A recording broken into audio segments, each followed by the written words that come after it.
There are secrets that live in the walls of great houses.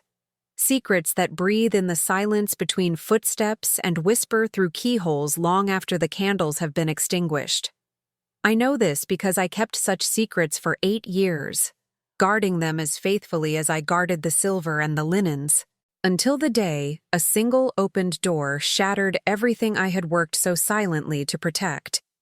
My name is Harriet Linwood, and I came to Thornfield Park in the autumn of 1839, when the leaves were turning gold and the air carried that particular crispness that speaks of endings and beginnings in equal measure. I was 23 years old, the daughter of a country vicar who had left me nothing but his books and his good name, and I had secured the position of governess through a recommendation from my aunt, who had once served in a similar capacity to the Dowager Duchess of Ashworth. There were no children at Thornfield Park when I arrived, and I often wondered in those early days what precisely my duties would entail. I soon learned that a governess in a house without children becomes something else entirely: a keeper of schedules and correspondences, a companion to solitude, a witness to the quiet tragedies that unfold behind closed doors.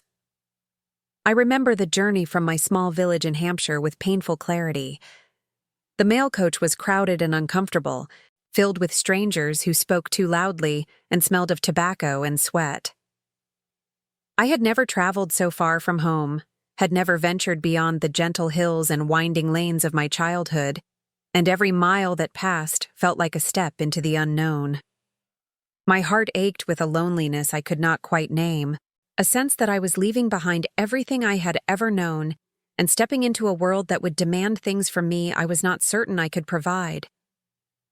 The coach deposited me at the village of Thornfield on a gray afternoon, when rain threatened but did not fall, and I stood for a long moment in the muddy street, clutching my valise and wondering if I had made a terrible mistake. The village was small, a cluster of stone cottages and a single public house, and the people who passed me regarded me with the curious indifference of those who have seen many strangers come and go. No one offered to help me, and I did not know how to ask. It was the butcher's boy who finally took pity on me, pointing up the hill to where the gates of Thornfield Park rose against the slate-gray sky. "2 miles up that road, miss," he said, his accent thick with the local dialect. "You cannot miss it. It is the only house worth seeing in these parts." I thanked him and began my walk, my boots squelching in the mud, my dress growing heavier with each step as the hem collected the filth of the road. By the time I reached the gates, I was exhausted and bedraggled, hardly the image of the competent, dignified governess I had hoped to present. But there was nothing for it. I had come too far to turn back now. The gates themselves were magnificent, wrought iron twisted into elaborate patterns of leaves and flowers, topped with the Ashworth crest, a lion rampant against a field of stars. They stood open, as though welcoming visitors, but the long drive beyond them stretched emptily into the distance, disappearing around a bend where ancient oak trees formed a canopy of gold and bronze. I took a deep breath, adjusted my bonnet, and began the final leg of my journey. The house revealed itself gradually, like a secret being whispered rather than told. First I glimpsed a tower rising above the treetops, then a chimney, then another, and then suddenly the drive curved one final time, and Thornfield Park stood before me in all its imposing splendor. It was larger than I had imagined, a vast edifice of gray stone that seemed to have grown from the very earth on which it stood. Mullioned windows caught the weak afternoon light and reflected it back like dozens of watching eyes. Ivy climbed the eastern facade, softening the severity of the architecture, but also lending it an air of melancholy, as though the house itself was slowly being consumed by the nature that surrounded it. I approached the front entrance with my heart hammering in my chest, unsure whether I should present myself at the main door or seek out the servants' entrance around the back. My aunt had warned me that the protocols of great houses were complex and unforgiving, that a single misstep could mark one as common or presumptuous. But before I could decide, the front door swung open and a woman appeared on the threshold, dressed in the severe black of a housekeeper, her gray hair pulled back in a tight bun, her face unreadable. "You will be Miss Linwood," she said. It was not a question. "I am Mrs. Blackwood. Come in. You look half dead with cold." I followed her into the entrance hall, and my breath caught in my throat at the grandeur before me. The ceiling soared overhead, painted with scenes from classical mythology that I could barely make out in the dim light. A grand staircase swept upward to the floor above, its banisters carved from dark wood polished to a mirror shine. Portraits lined the walls, generations of Ashworths gazing down with expressions that ranged from proud to disdainful to merely bored. And everywhere, there was silence. A silence so profound it seemed to have weight and texture, pressing in from all sides like the walls of a tomb. "This way," Mrs. Blackwood said, not giving me time to gawk. "I will show you to your quarters. You may unpack and refresh yourself, and then I will acquaint you with your duties. His Grace does not like to be kept waiting." I followed her up the stairs and through a maze of corridors, losing track of the turns and doorways after the first few minutes. The house was even larger than it had appeared from outside, a labyrinth of rooms and passages that seemed designed to confuse and overwhelm.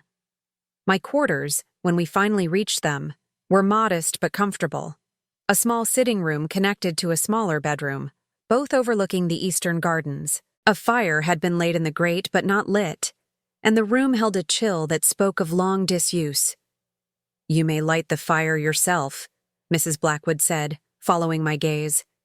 "I will not have the maids running up 3 flights of stairs every time you feel a draft. There is coal in the scuttle and matches on the mantel." I nodded my understanding, and she seemed satisfied. "Dinner is at 8, but you will not be expected in the dining room. A tray will be sent up. Tomorrow you will meet Her Grace and begin your duties." She paused at the door, and for the first time I thought I saw something soften in her expression.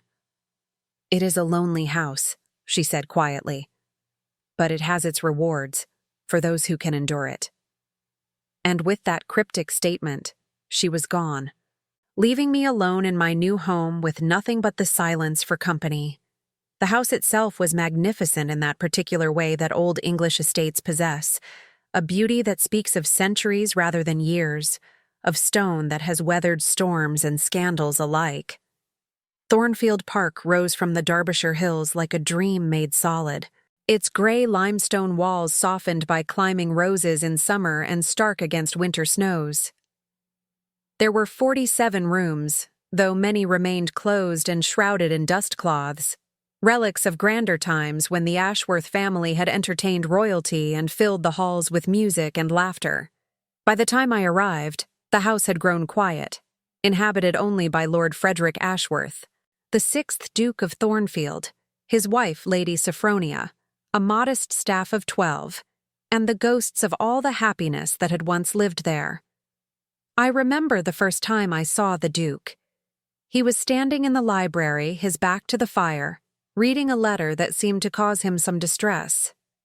He did not notice me at first, and I had a moment to observe him unguarded, this man whose name commanded respect throughout the county, whose fortune was whispered about in drawing rooms from London to Edinburgh. He was tall and broad-shouldered, with dark hair that had begun to silver at the temples, though he could not have been more than 35. His face was handsome in that severe way that speaks of discipline rather than joy, with a strong jaw and eyes the color of winter storms. When he finally looked up and saw me standing in the doorway, those eyes registered nothing. No curiosity, no welcome, no acknowledgement that I was anything more than another piece of furniture that had been delivered to his household. "I am Miss Linwood," I said, curtsying deeply. "The new governess." He nodded once, a gesture so slight it might have been mistaken for a twitch. "Mrs. Blackwood will show you to your quarters," he said, and then he returned to his letter, dismissing me as completely as if I had never existed. That was the nature of my relationship with the Duke for the first 3 years of my employment. He moved through the house like a shadow, appearing at meals only when absolutely necessary, spending his days in his study or riding across the moors on his black stallion. He traveled to London frequently, sometimes for weeks at a time, and the house seemed to breathe more easily in his absence, as though the very walls relaxed when freed from the weight of his presence. The servants spoke of him in hushed tones, not with fear exactly, but with a kind of reverent caution, the way one might speak of a storm that could turn violent without warning. I learned over time to read the signs of his moods. When he shut himself in his study with a bottle of brandy, it meant that business matters had gone poorly, and he would be irritable for days. When he rode out before dawn and did not return until after dark, it meant that restlessness had seized him, that demon that drove him to exhaust himself rather than face whatever thoughts plagued his quiet hours. When he took his meals alone in his chambers, it meant that even the minimal social interaction of dining with his wife had become too much to bear. There were moments, rare as diamonds, when I glimpsed something else in him, a softness that appeared when he thought no one was watching. I saw it once when he paused in the gallery before his mother's portrait, his hand raised as though to touch the painted face, his expression naked with a grief that time had not diminished. I saw it when he received letters from his younger sister, who had married a Scottish lord and lived far to the north, and his eyes would warm with something approaching tenderness as he read her words. I saw it when he walked through the gardens in the early morning hours, before the household stirred, and he would stop to examine a particular flower or observe a bird building its nest, his face losing its severity for just a moment, revealing the man who might have been if life had been kinder to him. But these moments were fleeting, and he guarded them jealously. The Duke of Thornfield had built his fortress well, and he had no intention of allowing anyone to breach its walls. Lady Sophronia was different. She was perhaps 25 when I first met her, a woman of extraordinary beauty that seemed almost too delicate for this world. Her hair was the color of chestnuts in autumn, rich and warm, and her eyes were a soft gray that reminded me of morning mist over the gardens. She had been married to the Duke for 3 years before my arrival, a union that had been arranged by their families to unite 2 great fortunes and ancient names. I learned this not from her, for she rarely spoke of personal matters, but from Mrs. Blackwood, the housekeeper, who had been at Thornfield Park for 30 years and knew every secret the house had ever held. It was a practical match, Mrs. Blackwood told me one evening as we sat in her parlor, sorting linens. Her father, the Earl of Whitmore, had lost most of his fortune in bad investments. The Duke needed a wife of good breeding to produce an heir. Love had nothing to do with it. I pressed her for more details, for I had become fascinated by the mystery of the Ashworth marriage, by the cold formality that seemed to govern every interaction between husband and wife. Mrs. Blackwood was reluctant at first, bound by the loyalty that decades of service had instilled in her. But I had proven myself trustworthy in my years at Thornfield Park, and she eventually relented. Lady Sophronia came to this house with hopes, she told me, her voice dropping to a near whisper. She was young, only 19, and she believed that love could grow from duty. She tried, in those early days, to reach her husband. She planned special dinners. She learned his favorite poems and would leave books open to particular passages where he might find them. She had the gardens planted with his mother's favorite flowers, hoping it might bring him some comfort. Mrs. Blackwood shook her head sadly. But His Grace would have none of it. He thanked her politely for her efforts and then retreated further into himself, as though her kindness was a threat rather than a gift. Why? I asked. What made him this way? Mrs. Blackwood was silent for a long moment. The old Duchess, she said finally. His mother. He worshipped her, and when she died, something in him broke. He was only 12 years old, and his father was not a warm man. The old Duke believed that grief was weakness, that a future Duke must learn to bear pain without showing it. She sighed. So young Master Frederick learned to hide everything. His grief, his loneliness, his need for love. He hid it all so well that I sometimes wonder if he can even find it anymore. I thought of the way I had seen them together, the Duke and his Duchess, moving through the same rooms without ever truly occupying the same space. They spoke to each other in polite sentences stripped of warmth. They dined at opposite ends of a table that could seat 40. They retired to separate bedchambers connected by a door that, as far as I could tell, was never opened. It was a marriage in name only, a contract fulfilled in the most minimal terms possible, and watching them filled me with a sadness I could not quite explain. Lady Sophronia spent most of her time in the gardens. This was the first thing I truly learned about her, that she found her solace among growing things, among the roses and the lilies and the ancient oak trees that lined the eastern border of the estate. She would walk for hours, regardless of weather, returning with mud on her hems and leaves in her hair and something approaching peace in her eyes. The head gardener at that time was an elderly man named Mr. Thorne, who had tended the grounds since before the Duke was born, and he seemed to be one of the few people at Thornfield Park who could make Lady Sophronia smile. I came to understand, in those early years, that the gardens were more than a pastime for the Duchess. They were her sanctuary, her church, the one place where she could escape the oppressive silence of the house and breathe freely. She would sit for hours on a weathered stone bench near the rose garden, a book open in her lap though she rarely seemed to read, her eyes fixed on the distant hills or the play of light through the leaves. Sometimes I would see her talking to Mr. Thorne, her face animated in a way it never was within the house walls, her hands gesturing expressively as she discussed some botanical matter or another. I asked Mrs. Blackwood once why the Duchess did not pursue the social activities that occupied most women of her station. Surely she could visit friends, I said, attend parties, join charitable committees. It seemed a waste for such a young and vibrant woman to spend her days in solitary walks and silent contemplation. Mrs. Blackwood gave me a pitying look, as though I were a child who did not understand the ways of the world. "She has no friends," she said bluntly. Her family's disgrace saw to that. When Lord Whitmore lost his fortune, the society that had welcomed her as a debutante turned its back on her.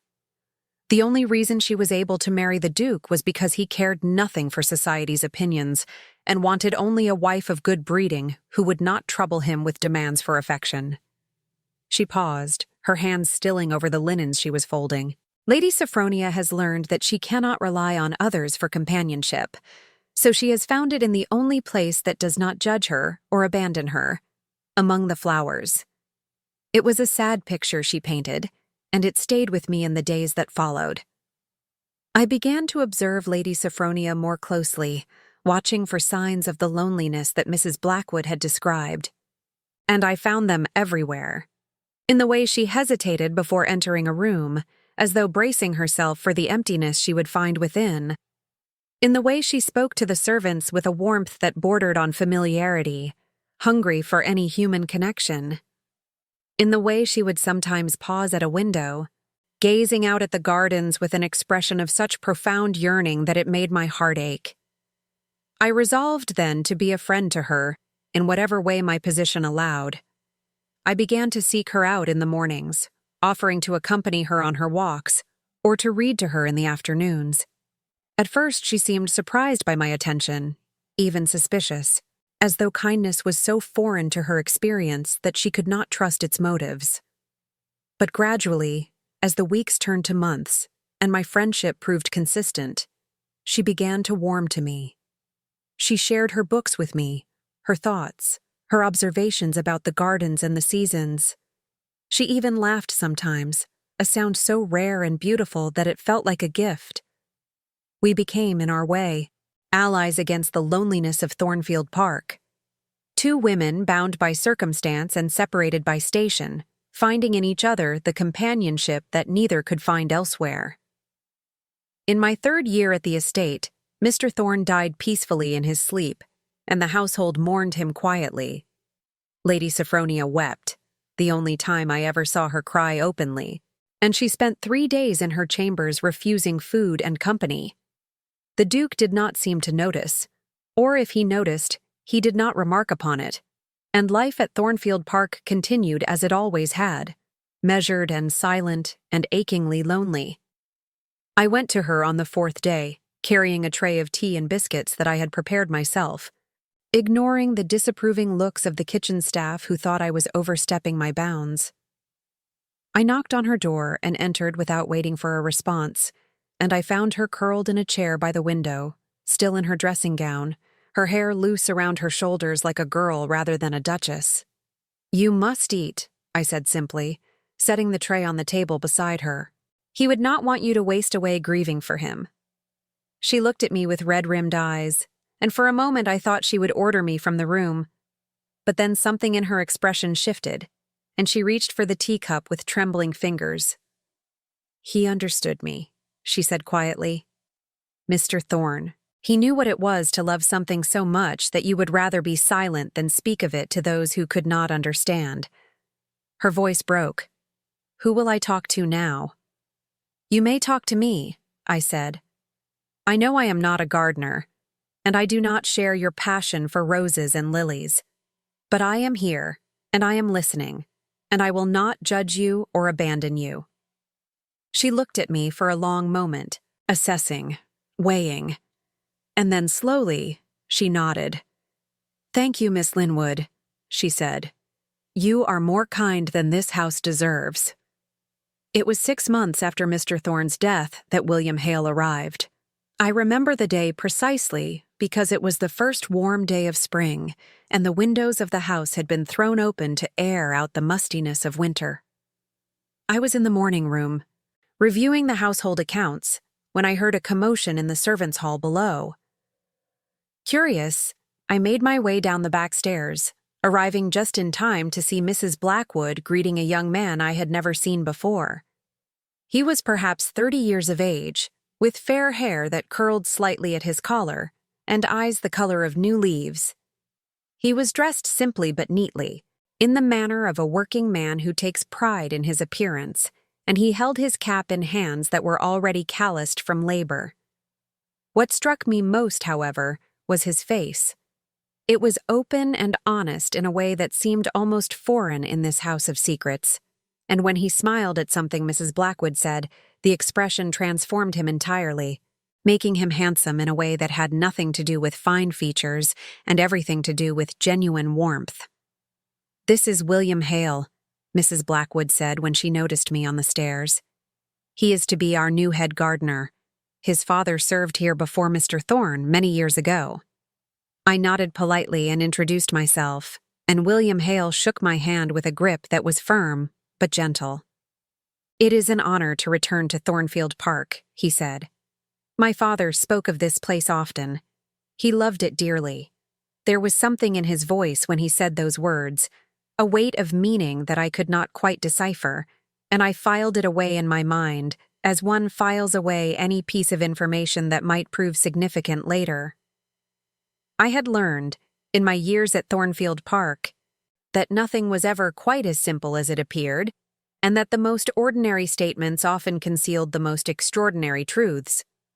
William Hale proved to be an exceptional gardener. Within weeks of his arrival, the grounds of Thornfield Park began to transform. He pruned the roses that had grown wild and restored the formal gardens to their former glory. He repaired the greenhouse that had fallen into disrepair and planted new varieties of flowers that bloomed in colors I had never seen.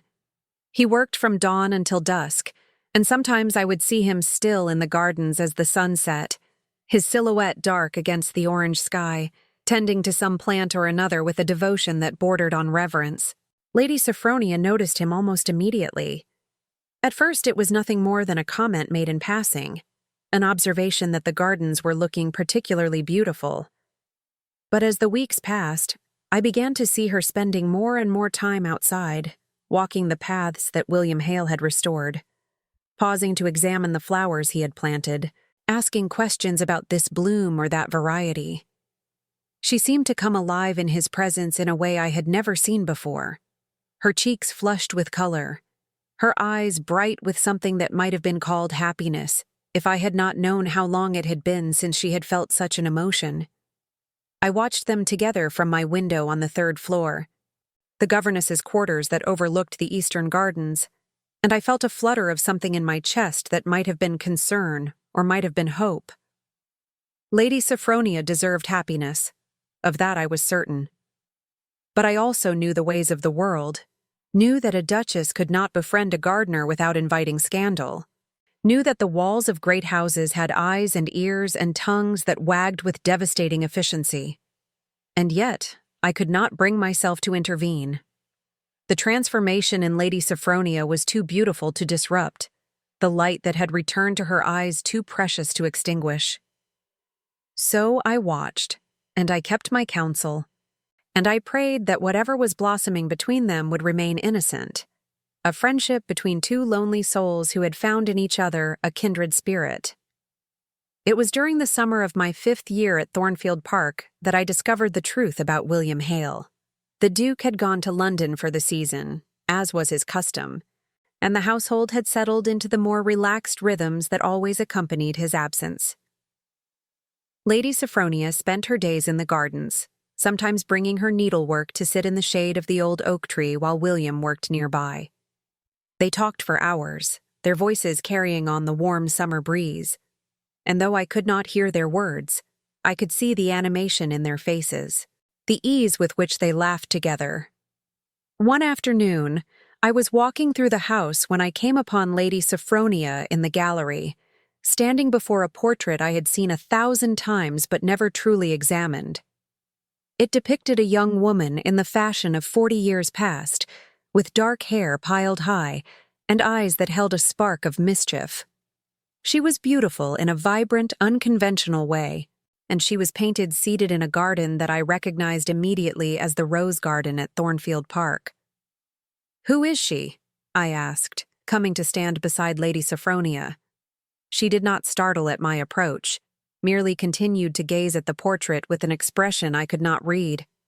"Her name was Rosalind," she said quietly. She was the Duke's mother. I had known, of course, that there had been a previous Duchess, the wife of the 5th Duke, who had died before I came to Thornfield Park. But I had never given much thought to her, never connected the elegant woman in the portrait with the cold, silent house I now inhabited. Looking at her now, at the joy that seemed to radiate from the canvas, I felt a pang of something like loss for a woman I had never known. "She was very beautiful," I said. Lady Sophronia nodded. "She died when Frederick was 12 years old. He rarely speaks of her, but I have gathered from the servants that she was the heart of this house. When she died, something in him died as well." She paused, her fingers reaching up to brush the gilded frame of the portrait. "William told me about her. His father was the head gardener here when she was alive. They were friends, the Duchess and the elder Mr. Hale. They shared a love of roses." Something stirred in my memory. A fragment of conversation overheard years ago. A look that had passed between William Hale and Lady Sophronia that I had not understood at the time. I felt pieces of a puzzle beginning to click into place, though the full picture remained frustratingly unclear. "What happened to William's father?" I asked. "He left Thornfield Park shortly after the Duchess died." Lady Sophronia's voice was soft, thoughtful. "William says his father never spoke of why, only that he could not bear to stay. He went to work at an estate in the north and raised William there. He died 5 years ago, and it was his dying wish that William return to Thornfield Park." "Why?" I asked, though I was beginning to suspect I already knew the answer. Lady Sophronia turned to look at me then, and in her eyes I saw a complexity of emotions that took my breath away. "Because there is something here," she said, "something that belonged to the old Duchess, something she entrusted to the elder Mr. Hale before she died. William does not know what it is exactly. His father only told him that when the time was right, he would understand. He came here hoping to find the truth." "And have you helped him?" I asked, my voice barely above a whisper. Lady Sophronia smiled then, a smile that held both hope and sadness in equal measure. "I have tried," she said. "We have searched the gardens together, looking for any sign of what his father might have meant. It has become something of a quest for us both. a mystery to solve. She paused, and her smile faded slightly. It is the only thing that has made me feel truly alive in years. I understood then, or thought I understood, the nature of their relationship. It was not a romance, not in the conventional sense, but something perhaps more dangerous still. It was a partnership, a shared purpose, an intimacy of minds and hearts that transcended the boundaries of class and propriety. Lady Sophronia had found in William Hale not a lover, but a confidant, someone who saw her as a person rather than a title, someone who shared her love of growing things and ancient mysteries, and William had found in her an ally, a woman willing to help him fulfill his father's dying wish. It was beautiful, and it was innocent, and it was absolutely certain to be misunderstood by anyone who witnessed it without context. I should have warned them. I should have counseled caution, urged discretion, reminded them both of the world they lived in and the consequences that awaited those who defied its rules. But I did not. Perhaps it was because I was lonely too, and their happiness gave me a vicarious joy I had not felt in years. Perhaps it was because I believed foolishly that good intentions would protect them from suspicion. Or perhaps it was because I had begun to feel, for the first time in my life, that I was part of something larger than myself, a keeper of a secret that mattered. Whatever my reasons, I remained silent, and the summer slipped into autumn, and the search continued. I watched them from a distance at first, then, as the weeks passed and my involvement deepened, from much closer. The search for the Duchess's hidden legacy became a kind of obsession for all three of us, a puzzle that consumed our thoughts and filled our conversations. We would gather in the greenhouse after the day's work was done, the evening light slanting through the dusty glass, and we would share our findings, our theories, our hopes. Lady Sophronia had taken to researching the history of the Ashworth family, combing through old letters and journals in the library that had not been touched in decades. She discovered that the old Duchess had been something of a naturalist, corresponding with botanists across Europe and keeping meticulous records of every plant in the gardens.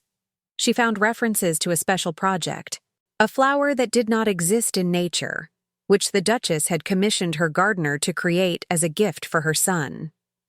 William, for his part, had unearthed his father's old notebooks from a trunk he had brought with him from the north. The pages were filled with detailed drawings of roses, notes on cross-pollination and grafting techniques, and cryptic references to the work that had consumed the elder Mr. Hale's final years at Thornfield Park. But there was nothing that pointed directly to the location of whatever had been hidden, no map or key that would unlock the mystery. And I, the governess with no expertise in gardens or history, contributed what I could. I listened. I observed. I kept track of every detail, every clue, and I tried to weave them together into a coherent picture. It was a skill I had developed over years of managing household affairs, the ability to see patterns where others saw only chaos, and it served us well in our search. The breakthrough came, as breakthroughs often do, from an unexpected direction. I was in the library one evening, searching through a stack of old correspondence that Lady Sophronia had set aside as unpromising, when I came across a letter that made my heart stop. It was addressed to the old Duchess, from a botanist in France, and it discussed the progress of a particular hybrid rose that they had been developing together. The rose, the letter explained, had finally achieved the desired color, a shade that shifted between gold and crimson depending on the light. The writer congratulated the Duchess on her vision and suggested that she plant the first specimen in a place of particular significance, somewhere that would honor the love that had inspired its creation. The love that had inspired its creation. I read the phrase again, feeling its weight settle over me. This was not just a botanical project. This was a tribute, a memorial, a garden's way of speaking what words could not express. And suddenly I knew, with a certainty that defied logic, where the hidden treasure must be. I ran to the greenhouse, not caring that it was long past the hour when a governess should be wandering the grounds. I found William there, as I somehow knew I would, bent over his father's notebooks with a candle guttering beside him.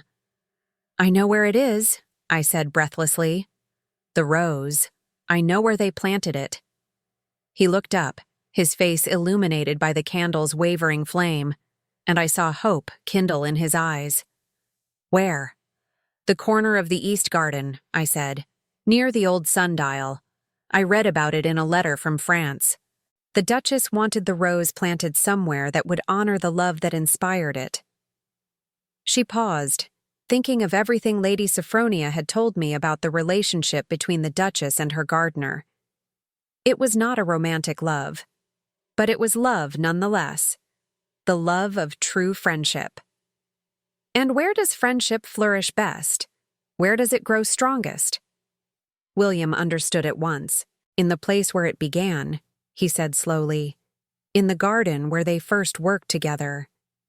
Near the sundial, where my father told me his mother used to sit and read while he tended the roses." "Yes," I said. "It must be there. It has been there all along, waiting for someone to remember." It was late September when they found it. I was in my room, preparing for bed, when I heard a soft knock at my door. Lady Sophronia stood in the hallway, her face flushed with excitement, her eyes shining in the candlelight. "Come with me," she whispered. "We have found something." I followed her through the darkened house, down the back stairs and out through the kitchen garden to the greenhouse that William had restored. He was waiting for us inside, kneeling beside a workbench littered with soil and gardening tools, and in his hands he held a small wooden box, aged and weathered, but still intact. "It was buried beneath the Duchess's favorite rosebush," he said, his voice hushed with wonder. "The one my father planted for her, the year before she died." I remembered him telling me about it, how she had asked him to create a rose in a color that did not exist in nature. He spent years trying to cultivate it. He called it Rosalind's dream. Lady Sophronia sank to her knees beside him, her silk dress pooling on the dirt floor, her attention fixed entirely on the box in his hands. "What is inside?" she asked. William hesitated, his fingers tracing the tarnished brass clasp. "I do not know," he admitted. "I wanted to wait, to open it with you. You have been my partner in this search. It seems only right that we discover the truth together." I stood back, watching as he lifted the lid, feeling like an intruder on a moment that was sacred in its intimacy. Inside the box, nestled in velvet that had once been blue but had faded to gray, were 3 items. A folded letter, yellowed with age. A pressed rose, its petals dried to the color of old blood. And a ring. A simple gold band set with a single ruby that caught the candlelight and seemed to glow with an inner fire. Lady Sophronia reached for the letter with trembling fingers. "May I?" she asked, and William nodded. The silence stretched as she read, her eyes moving across the page, her expression shifting from curiosity to surprise, to something that looked very much like understanding. When she finished, she looked up at William with tears in her eyes. "It is from the Duchess," she said, "written to your father, on the day she knew she was dying." She pauses, her voice catching. She loved him, not as a lover, but as the truest friend she ever had. She says that in a world that valued her only for her title and her fortune, he was the only one who saw her as she truly was. She gave him this ring, her mother's ring, and asked him to keep it safe until Frederick was old enough to understand. "Understand what?" William asked, his voice rough with emotion. Lady Sophronia looked down at the letter again, then back at William, then finally at me, standing in the shadows. "That love takes many forms," she said slowly. "That the greatest love is not always romantic. That a duchess can find her dearest companion in a gardener, and that there is no shame in it, only grace. She wanted Frederick to know that she was happy in her marriage, that she loved his father in her way, but that her heart found its truest home in the gardens, with the man who understood her without words." She paused, wiping her eyes with the back of her hand. "She wanted your father to give this ring to Frederick when he was a man, as a reminder that love cannot be contained by walls or titles or the expectations of society. But your father could not stay. The grief was too great. So he kept the ring and the letter, and he waited for a time when Frederick might be ready to receive them." I felt my own eyes burning with unshed tears, understanding flooding through me like sunlight through clouds. This was the secret that had been buried for 40 years. Not a scandal, but a testament to the power of friendship, to the love that exists between kindred spirits, regardless of their station in life. The Duchess had found in the elder Mr. Hale what Lady Sophronia had found in his son, a connection that transcended class and convention, a bond that death itself could not sever. "What do we do now?" William asked quietly. Lady Sophronia folded the letter carefully and placed it back in the box. "We give it to Frederick," she said. "It is what his mother wanted. It is what your father wanted. And perhaps it will help him understand that he does not have to be alone, that he can open his heart without losing his dignity, that love is not a weakness, but a strength." I admired her courage in that moment, her willingness to risk her husband's anger for the sake of his healing. But I also felt a cold tendril of fear curling in my chest, because I knew the Duke in ways that Lady Sophronia did not. I had seen the ice in his eyes, the way he retreated from any hint of emotion, the fortress he had built around his heart. Presenting him with evidence of his mother's secret friendship would either break down those walls or make them impregnable forever. "We should wait," I said, speaking for the first time since entering the greenhouse. "His Grace returns from London next week. Let us choose our moment carefully." They both looked at me, and in their faces I saw trust, a faith in my judgment that humbled me. I had become, without quite realizing it, the third member of their small conspiracy, the voice of caution in their chorus of hope.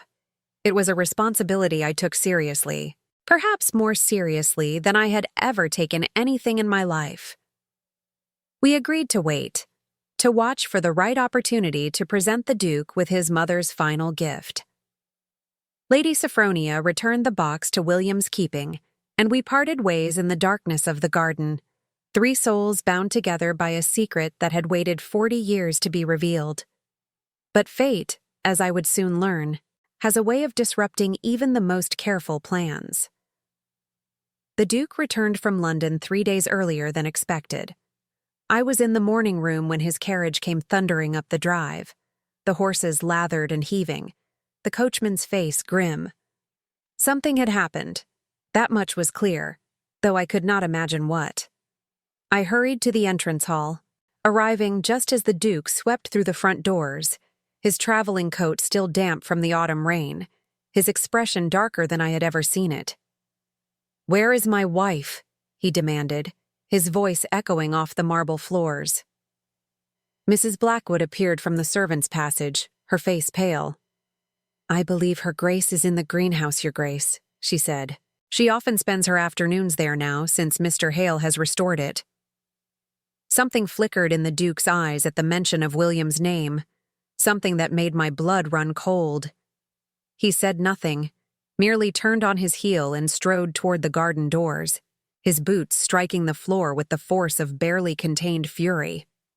I followed him, my heart pounding, a terrible premonition building in my chest. I did not know what had brought him back from London in such a state, did not know what gossip might have reached his ears or what suspicions might have taken root in his mind. But I knew, with a certainty that defied explanation, that something terrible was about to happen. He crossed the terrace in long, angry strides, descended the stone steps to the garden path, and made his way toward the greenhouse with a purposefulness that left no doubt as to his intention. I hurried after him, my skirts hampering my progress, calling out for him to wait, to listen, but he either did not hear me or chose not to respond. When we reached the greenhouse, he paused outside the door, his hand on the latch, his chest heaving with exertion or emotion or both. Through the glass panels, I could see Lady Sophronia and William inside, kneeling together on the dirt floor, their heads bent over something I could not quite make out. It was an innocent scene, I knew, two people united in their search for truth. But to the Duke's eyes, primed by whatever poison had been whispered in his ear in London, it must have looked like confirmation of his worst fears. "Your Grace," I said, stepping forward, placing myself between him and the door. "Please, do not enter. There is something you must understand first." He looked at me then, really looked at me, for what might have been the first time since I had arrived at Thornfield Park. His eyes were wild with a pain so profound it took my breath away, and in that moment I saw not the cold, distant Duke I had served for 8 years, but a wounded boy who had lost his mother too young and had never learned how to love without fear.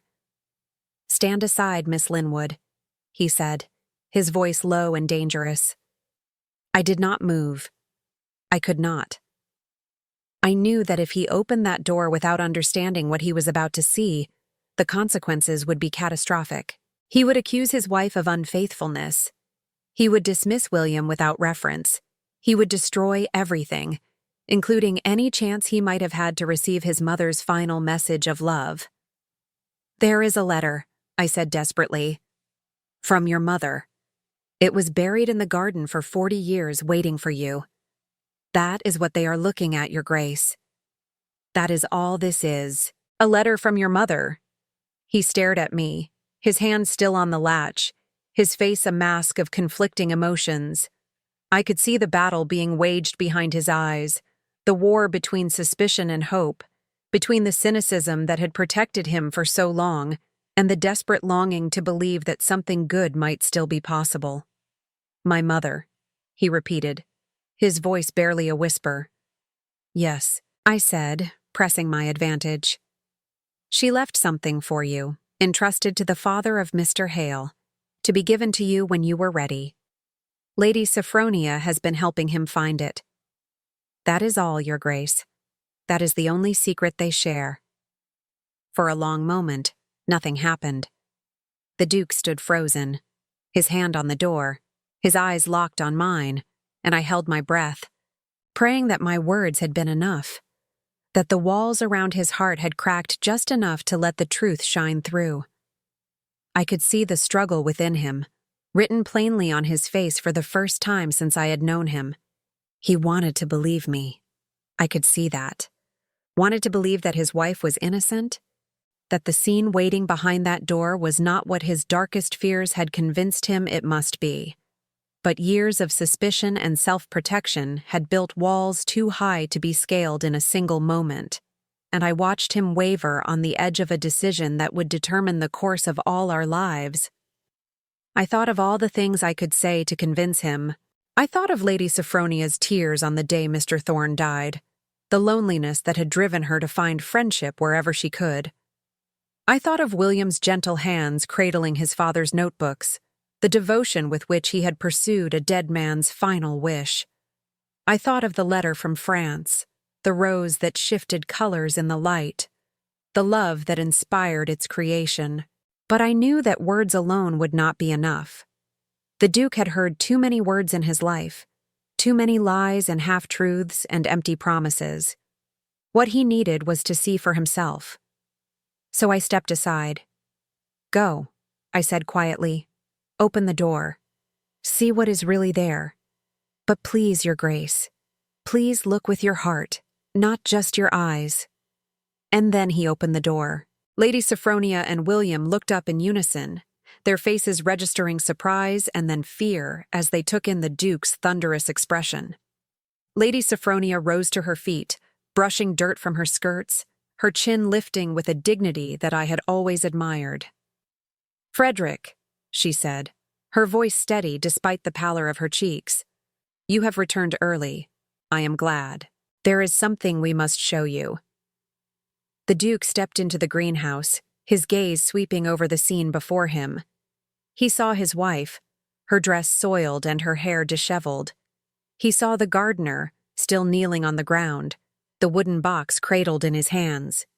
He saw the intimacy of their posture, the evidence of hours spent together in close quarters, and I watched his jaw tighten with the effort of restraint.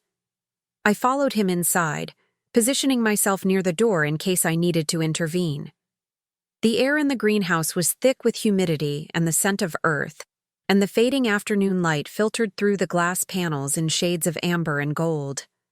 It was a beautiful setting for what might have been a tragedy, and I prayed silently that beauty would prevail over suspicion. "Miss Linwood tells me you have found something," he said, his voice carefully controlled. "Something from my mother." Lady Sophronia nodded, extending her hand toward William. "The box," she said gently. "Give him the box." William rose slowly, his eyes never leaving the Duke's face, and crossed the distance between them with measured steps. When he reached Lord Ashworth, he held out the box with both hands, a gesture of offering that seemed almost ceremonial in its solemnity. "Your mother loved these gardens," William said quietly. "She loved them because they were the one place where she could be herself, free from the expectations of society. My father understood that. He helped her create a sanctuary here, a place of beauty and peace. Before she died, she asked him to keep something safe for you, something she wanted you to have when you were old enough to understand its meaning."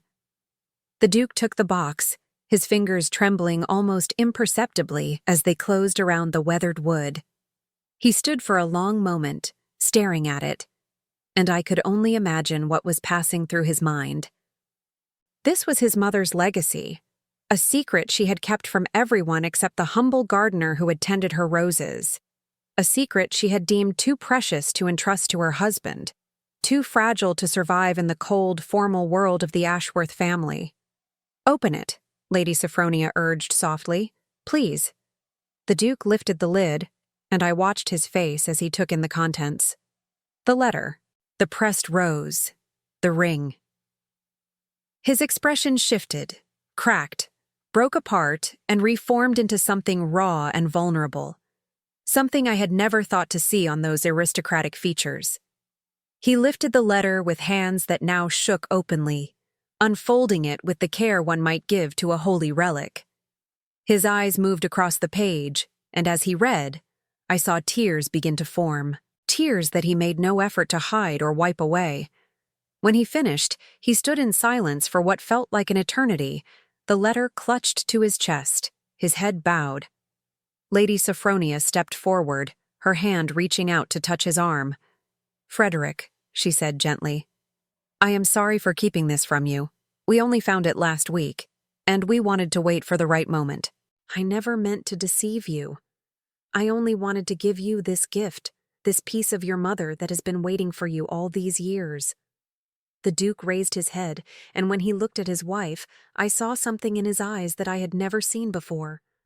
It was gratitude, yes, but also something deeper. Oh, something that might have been the first tender shoots of love pushing up through soil that had been frozen for far too long. "She calls him her truest friend," he said, his voice hoarse. "The gardener. She says he understood her better than anyone, that he saw the woman beneath the title." He paused, his gaze moving to William. "Your father?" "Yes, Your Grace," William said. "My father." The Duke was silent for another long moment, processing this revelation, fitting it into the narrative he had constructed of his mother's life and death. When he spoke again, his voice was quieter, more measured. "I was told, when I was young, that my mother was frail, that she spent too much time in the gardens because she was avoiding her duties as Duchess, that her friendship with the gardener was inappropriate, a scandal waiting to happen." He shook his head slowly. "I believed them. I believed them because it was easier than believing she might have been happy, truly happy, in a way I could not give her." Lady Sophronia's hand tightened on his arm. "She was happy," she said. "The letter makes that clear. She loved you, Frederick. She loved your father, in her way. But she also loved these gardens, and the man who helped her tend them, and there is no shame in that. Love is not a finite resource that diminishes when shared. It multiplies. It grows. The Duke looked down at the ring in the box, the ruby glowing like a captured flame. "She wanted me to have this," he said, as a reminder. "Yes," Lady Sophronia said, "as a reminder that love takes many forms. That connection is not constrained by station or expectation, that the heart knows what the heart knows, and sometimes the greatest wisdom is simply to listen to it." I stood by the door, watching this moment unfold, feeling like a witness to something sacred.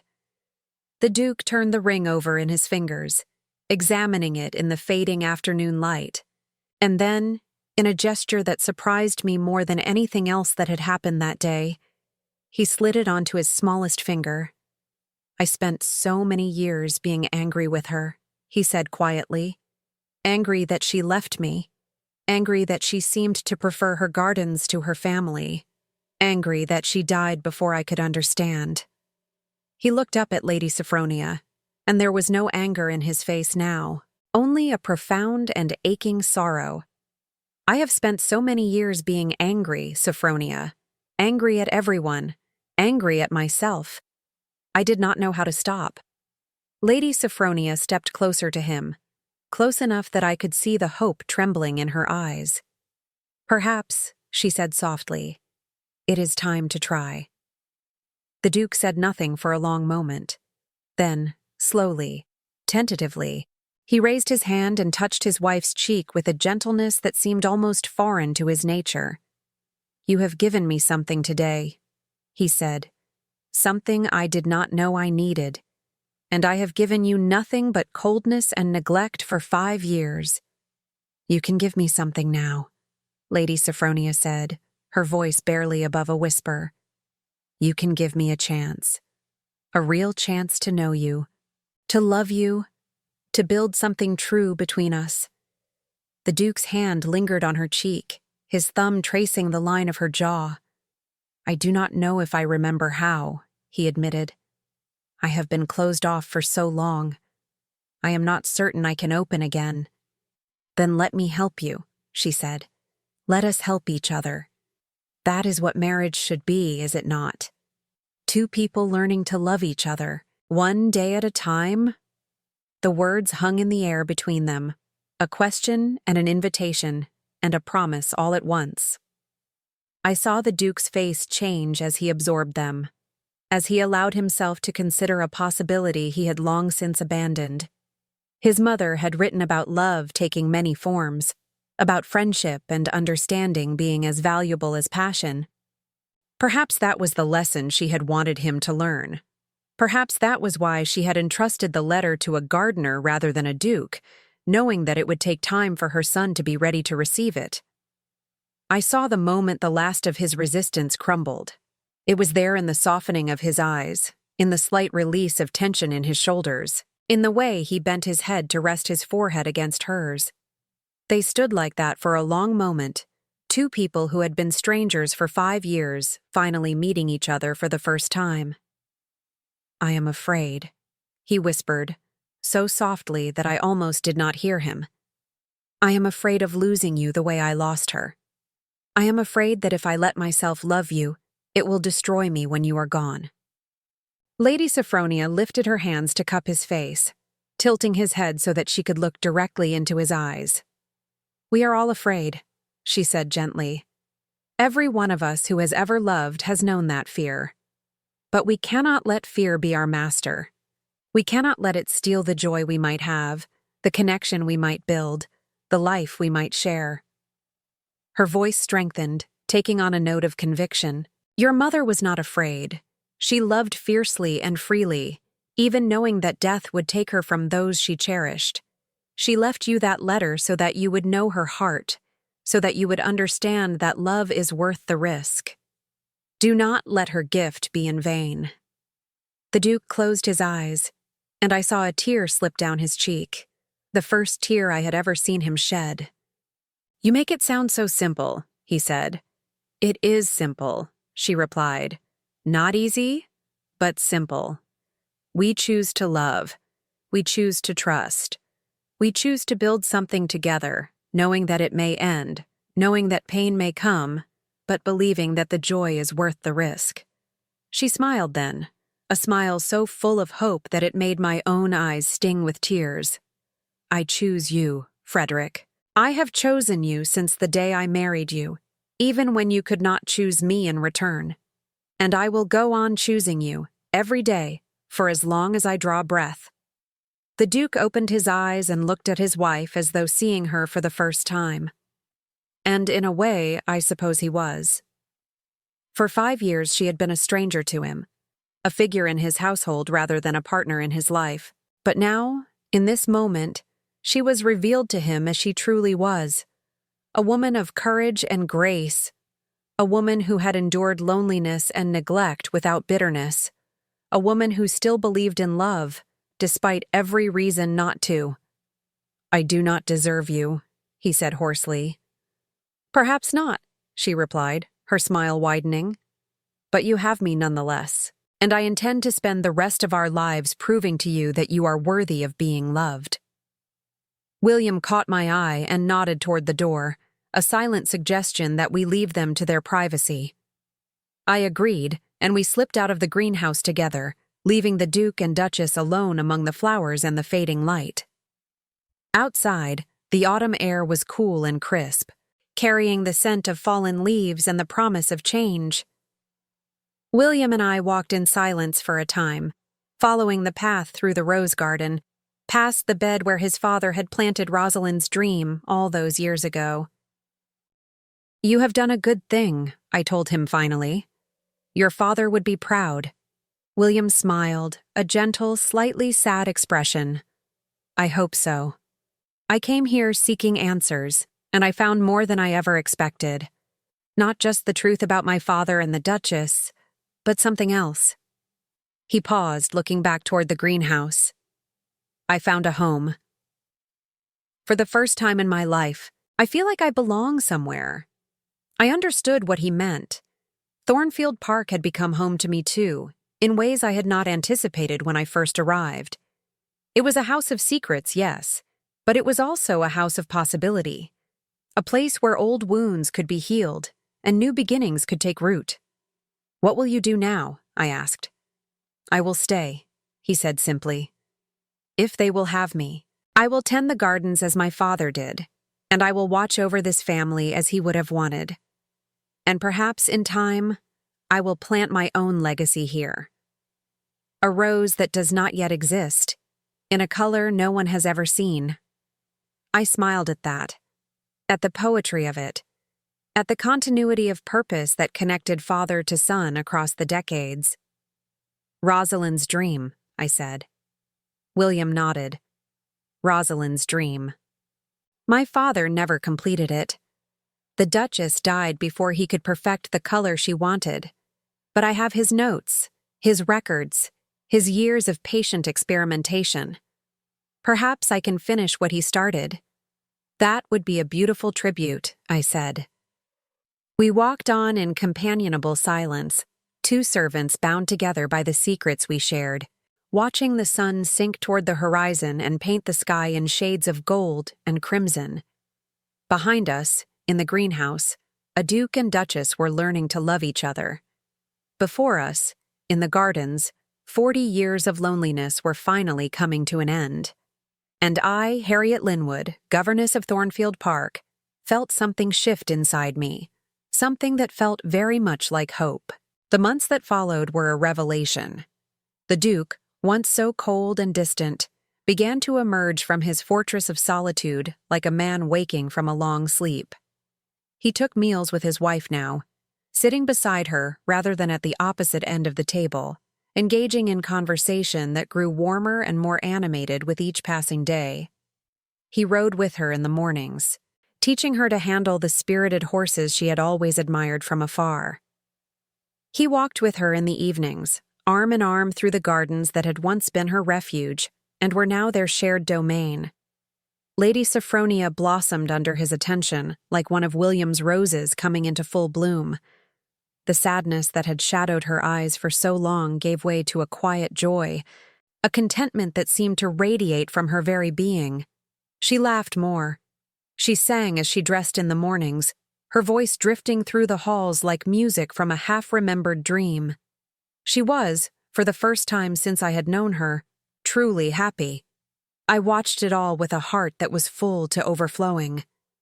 I had come to Thornfield Park as a stranger, seeking only employment and stability, and I had found something far more precious. I had found a family, not of blood, but of choice. A circle of souls bound together by shared secrets and mutual respect. The Duke still called me Miss Linwood, and I still curtsied when he entered a room, but there was a warmth in his eyes now when he looked at me, an acknowledgement of the role I had played in his transformation. "You saved me," he told me one evening, as we stood together on the terrace watching the sunset. "In the greenhouse, when you stopped me at the door. If you had not spoken, if I had burst in and accused them without understanding." He shook his head, unable to complete the thought. "I was prepared to destroy everything. My marriage. My mother's legacy. My last chance at happiness. You saved me from myself." "I did what any loyal servant would do," I said modestly. He smiled then, a genuine smile that transformed his stern features. "You did far more than that," he said. "You saw the truth when I was blinded by suspicion. You had the courage to speak when silence would have been easier. You are not merely a servant, Miss Linwood. You are a friend." It was the greatest compliment he could have paid me, and I treasured it as I might have treasured a precious jewel. To be called friend by the Duke of Thornfield was no small thing, but it was not the title that moved me. It was the sincerity behind it, the recognition that in a house of walls and barriers, we had somehow found our way to each other. The winter passed quietly, marked by small moments of connection and growing intimacy. Lady Sophronia and the Duke celebrated their 5th wedding anniversary with a private dinner that lasted until the small hours of the morning, their laughter echoing through the otherwise silent house. William worked in the greenhouse throughout the cold months, nurturing his father's experiments, making notes in a leather journal that grew thicker by the day. And I continued my duties, managing the household accounts and the correspondence, but with a new sense of purpose that made the work feel less like obligation and more like contribution. When spring arrived, it brought with it a sense of renewal that seemed to pervade every corner of Thornfield Park. The gardens burst into bloom, more beautiful than they had ever been under William's careful stewardship. The house itself seemed lighter, brighter, as though the very stones had absorbed some of the happiness radiating from its inhabitants. And the Duke, who had once been a shadow moving through his own home, was now a constant presence, his voice raised in conversation, his laughter ringing through the halls. It was on a warm afternoon in late April that Lady Sophronia made her announcement. We were gathered in the morning room, the Duke and his wife, William and myself, sharing tea and enjoying the sunshine streaming through the windows. It had become a tradition of sorts, these informal gatherings, a time when the boundaries of class and station seemed to dissolve, and we were simply 4 people who cared for each other. "I have news," Lady Sophronia said, her cheeks flushing with a mixture of joy and nervousness. "News that I hope will please you all." The Duke set down his teacup, his attention immediately focused on his wife. "What is it, my dear?" Lady Sophronia took a deep breath, her hand moving unconsciously to rest on her stomach. "I am with child," she said. "The doctor confirmed it this morning." The silence that followed was absolute, a suspended moment in which time itself seemed to hold its breath. Then the Duke was on his feet, crossing to his wife in 2 long strides, gathering her in his arms with a tenderness that brought tears to my eyes. "A child," he said, his voice thick with emotion. "Our child."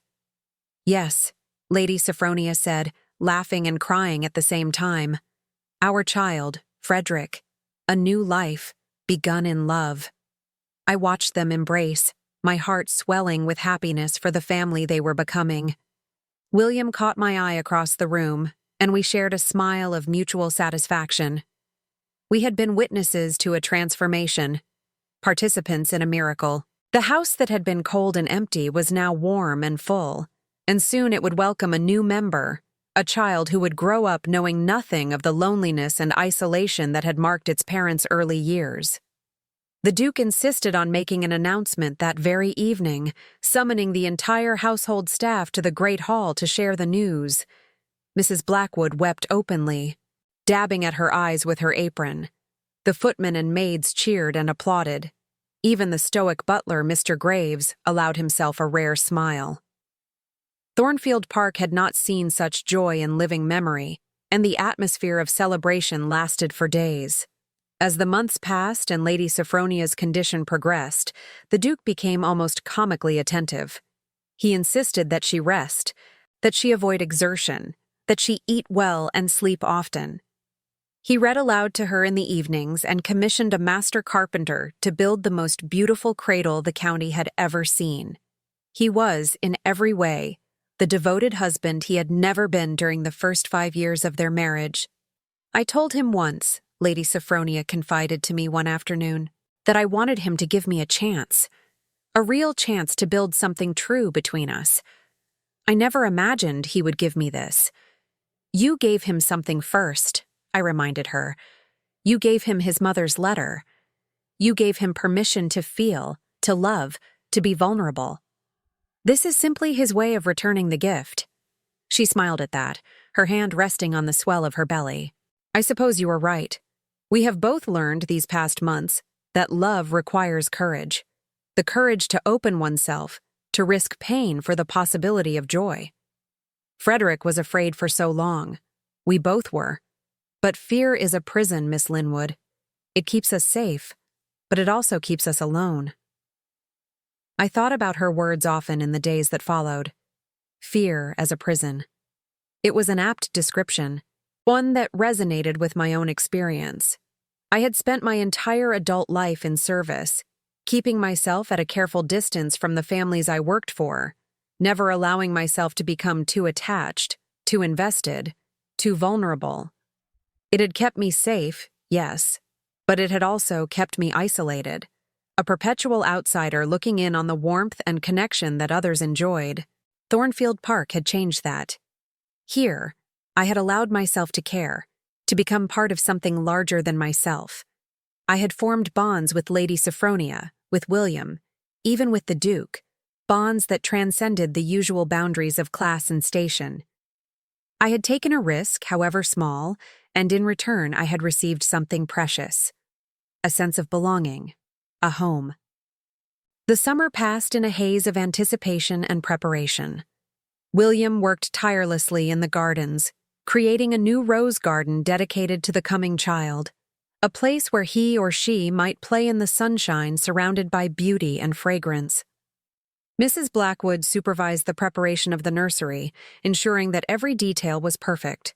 And I found myself pressed into service as Lady Sophronia's companion, spending long hours at her side, reading to her, walking with her, listening to her hopes and dreams for the future. It was during one of these quiet afternoons that she told me about the conversation that had changed everything. It was the day after Frederick found us in the greenhouse, she said, her voice soft with remembrance. We had retired to our chambers, and for the first time since our wedding night, he came to my room. Not for anything improper, she added quickly, seeing my expression. Just to talk. To really talk, without the masks we had both been wearing for so long. What did he say? I asked. He told me about his mother, she said. About watching her decline. About the anger he had felt when she died. He told me that he had blamed her for leaving him, and blamed himself for not being able to save her. He told me that he had built walls around his heart to protect himself from ever feeling that pain again, and that those walls had become his prison. She paused, her eyes distant with memory. And then he asked me if I could forgive him for the years of coldness, the years of neglect. He asked if I thought it was possible for us to start again, to build a real marriage from the ruins of the one we had been trapped in. She smiled, a smile so full of love that it made my chest ache. I told him yes. I told him that all I had ever wanted was a chance to know him, the real him, Not the Duke of Thornfield, but the man beneath the title. I told him that love is patient, that it keeps no record of wrongs, that it never fails. And he believed you? I asked. Lady Sophronia nodded. He believed me. Or perhaps he simply wanted to believe me, wanted it so badly that he was willing to take the risk. Either way, that night was the beginning. The beginning of our real marriage. The beginning of our love. I sat in silence for a long moment, absorbing her words, marveling at the resilience of the human heart. Here was a woman who had spent 5 years in a loveless marriage, whose husband had treated her as little more than a decoration, and yet she had found it within herself to forgive him, to love him, to help him become the man he was always meant to be. It was a kind of grace I could barely comprehend. "You are remarkable," I told her honestly. She laughed, shaking her head. "I am not remarkable, Miss Linwood. I am simply human. And humans, when given the chance, have an extraordinary capacity for love." It was late September when the household received word that disturbed the peace we had been enjoying. A letter arrived from London, addressed to the Duke, bearing the seal of his solicitor. I was not privy to its contents, but I saw the effect it had on Lord Ashworth. His face, which had grown so much lighter and more open in recent months, darkened with concern. He spent hours in his study that day, emerging only for meals and speaking little when he did. Lady Sophronia worried, as was natural in her condition, and I did my best to reassure her. Whatever the letter contained, I told her the Duke would share it when he was ready. Our task was to trust him, to support him, to wait. It was 3 days before he called us together, the same 4 who had gathered in the morning room so many times before. His expression was grave as he seated us, and I felt a flutter of anxiety in my chest. "I have received some troubling news," he began. "It seems that during my time in London last autumn, certain rumors began to circulate. Rumors about my wife and the head gardener. Rumors suggesting impropriety." Lady Sophronia's face went pale. "Frederick," she began. He held up a hand to stop her. "Let me finish. These rumors were spread by a woman named Lady Hathaway, whose daughter I refused to consider as a potential bride many years ago.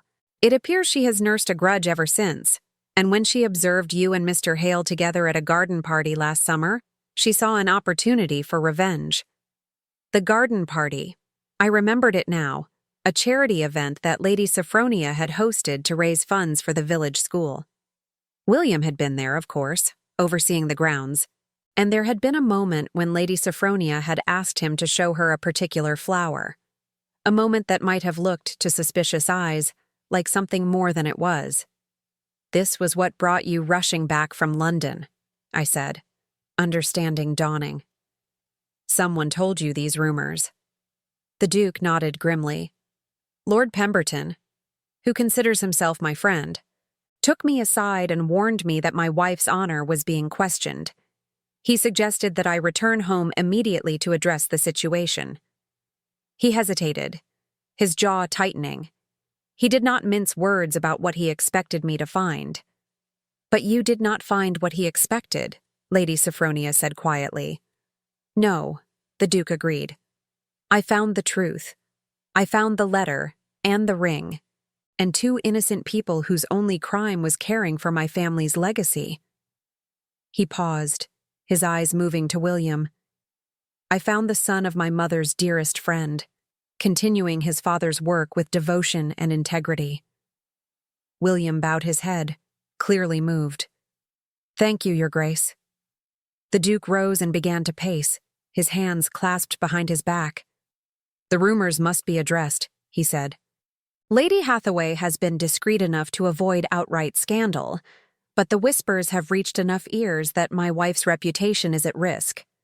Our child's legitimacy could be questioned." He stopped, turning to face us.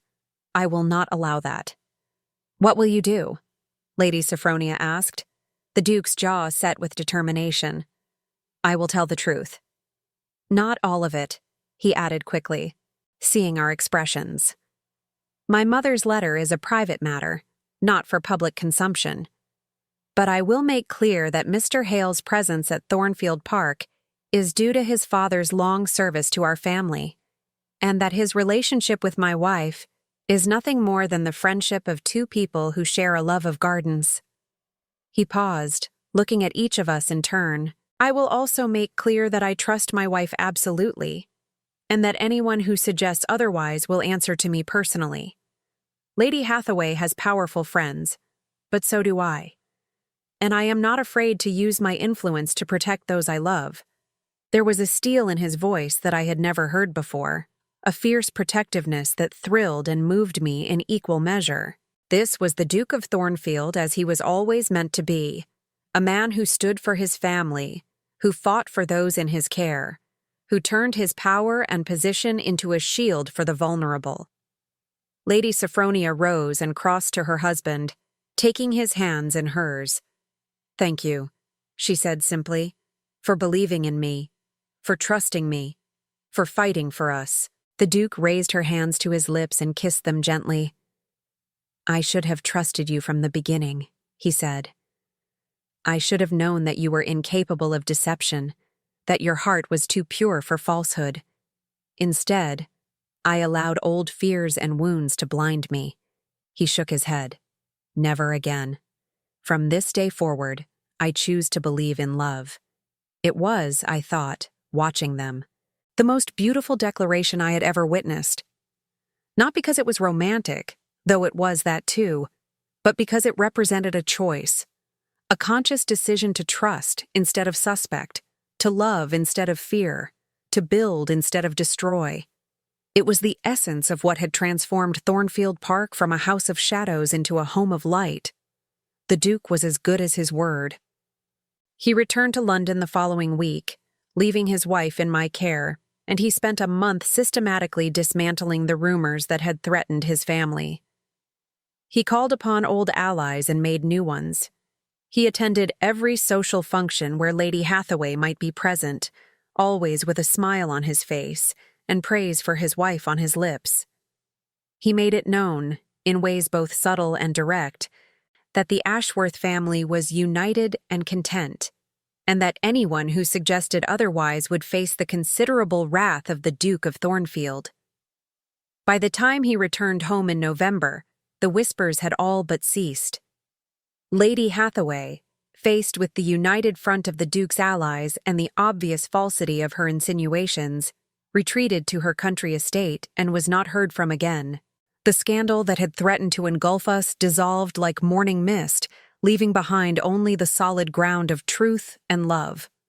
The child came in late December, just as the first snows of winter began to blanket the grounds of Thornfield Park. I will not pretend that the birth was easy, for it was not. Lady Sophronia labored for many hours, and there were moments when I feared for her life. The Duke paced the corridors like a caged animal, his face drawn with worry, his prayers murmured under his breath. William kept vigil in the garden below, despite the cold, his eyes fixed on the windows of the birthing chamber. And then, just as dawn broke over the snow-covered hills, we heard the cry. A strong, lusty wail that echoed through the house and brought tears of joy to every eye that heard it.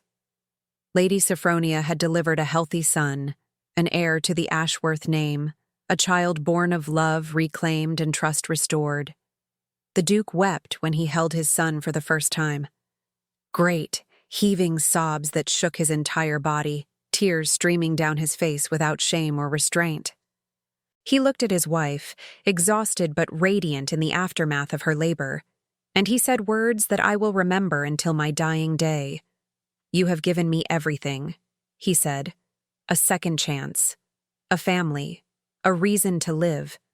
I do not deserve such happiness, but I will spend the rest of my life trying to be worthy of it." Lady Sophronia smiled, reaching up to touch his cheek. "You are already worthy," she said. "You always were. You simply needed to believe it." They named the child Edmund, after the Duke's father, but with a middle name that surprised everyone except those of us who knew the full story. Edmund Rosalind Ashworth, in honor of the grandmother he would never know but whose legacy had brought his parents together. William was the first person outside the family to see the child. He came to the nursery on the morning after the birth, his face ruddy from the cold, his eyes bright with emotion. He held the baby with surprising confidence, his calloused hands gentle as they cradled the small form. "Hello, little one," he said softly. "Your grandmother would have loved you. She would have told you stories about the flowers and taught you to see the magic in growing things." He looked up at the Duke and Duchess, standing together by the window. "I will tell you those stories if you like.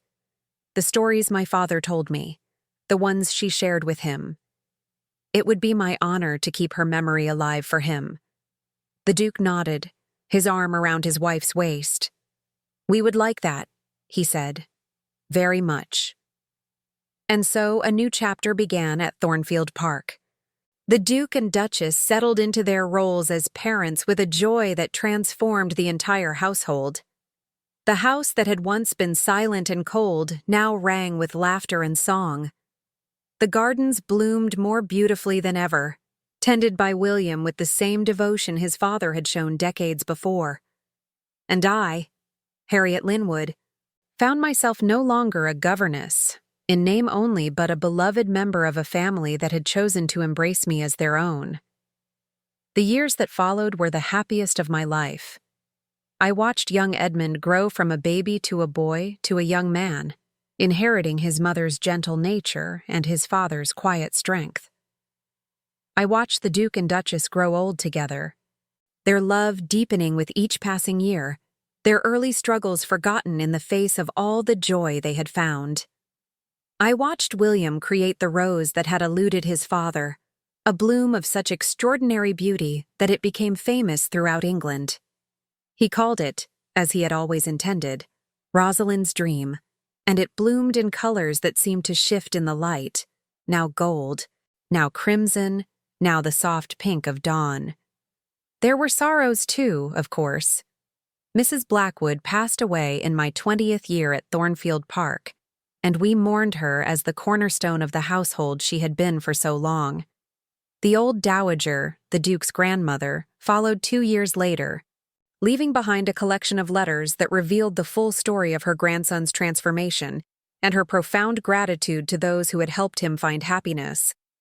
But the sorrows were few, and the joys were many, and when I look back on my life now, from the vantage point of my 60th year, I feel nothing but gratitude for the path that brought me to Thornfield Park. I came here as a stranger, seeking only employment.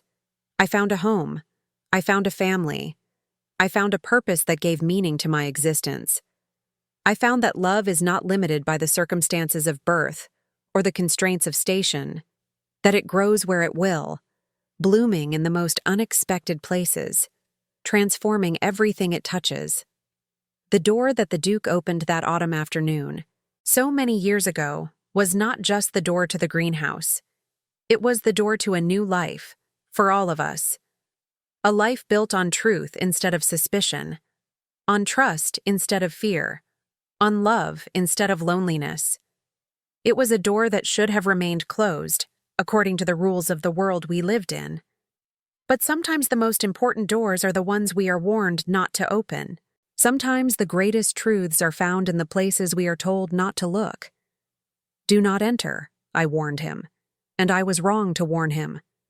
Because what waited behind that door was not scandal or betrayal. It was healing. It was hope. It was the beginning of everything good that would follow. I am an old woman now, and my time at Thornfield Park is drawing to a close. But the house I leave behind is not the house I found when I arrived. It is a house of light and laughter, of children and grandchildren, of roses that bloom in impossible colors, and love that has endured through all the seasons of a life. When I look back on all that has happened, I am struck by how much turned on a single moment. A door that should not have been opened, a warning that was not heeded, a truth that emerged from the shadows where it had been hidden for 40 years. If any of those things had happened differently, if the Duke had not returned early from London, if I had not found the courage to speak, if Lady Sophronia had not been brave enough to share what she had discovered, the story would have ended very differently. There might have been scandal and divorce. There might have been bitterness and recrimination. There might have been a child born into a household of hostility rather than love. But none of those things happened. Instead, there was grace. The grace of truth revealed at the right moment. The grace of hearts softened by grief and opened by hope. The grace of love that persisted even when it seemed impossible, that grew in the most unlikely soil and bloomed against all odds. I think often of the old Duchess, Rosalind, whom I never knew but feel I have come to understand through her letter and her legacy. She was a woman ahead of her time, a woman who refused to be confined by the expectations of her station, who found friendship where society said it should not exist, and nurtured it like the rarest of flowers. She knew that she was dying, and she chose to leave behind not wealth or status, but something far more valuable. A message of love. A reminder that connection matters more than convention. A gift that would take 40 years to be opened, but that would transform everything when it finally was. I think of her son, the Duke, who spent so many years imprisoned by his grief and his fear. I think of the walls he built and the distance he maintained, the love he denied himself because he could not bear the thought of losing it. And I think of how he finally found the courage to tear those walls down, to step through the door that his mother had left open for him, to accept the gift she had prepared with such care. He is an old man now, white-haired and slower than he once was, but his eyes are warm and his smile comes easily. He sits in the garden on summer afternoons, Lady Sophronia beside him, and they watch their grandchildren play among the roses.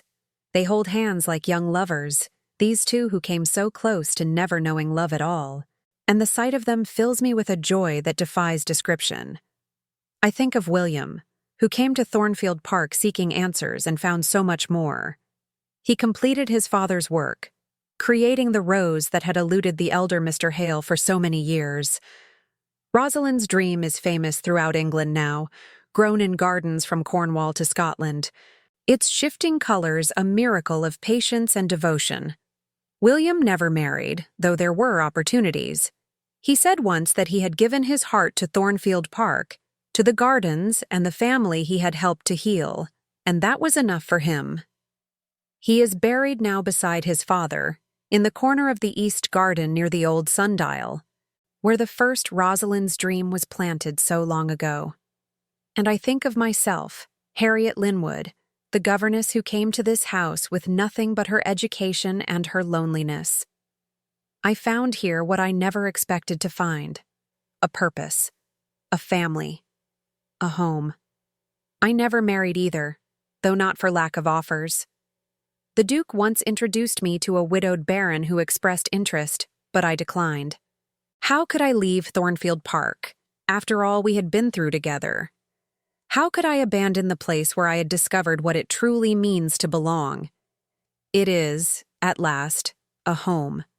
And that, I think, is the greatest secret of all. Not the letter buried in the garden, not the friendship between a duchess and a gardener, not the rumors that once threatened to tear a family apart. The greatest secret is simply this: that love, when given the chance, will always find a way. It will push through the frozen soil of fear and doubt. It will bloom in the darkest corners of the coldest hearts. It will transform mansions into homes and strangers into family. All it asks is that we open the door. I set down my pen now, for my hand grows tired and the evening light is fading. Outside my window, the gardens of Thornfield Park are preparing for winter. The roses cut back and the beds covered with straw against the coming frost.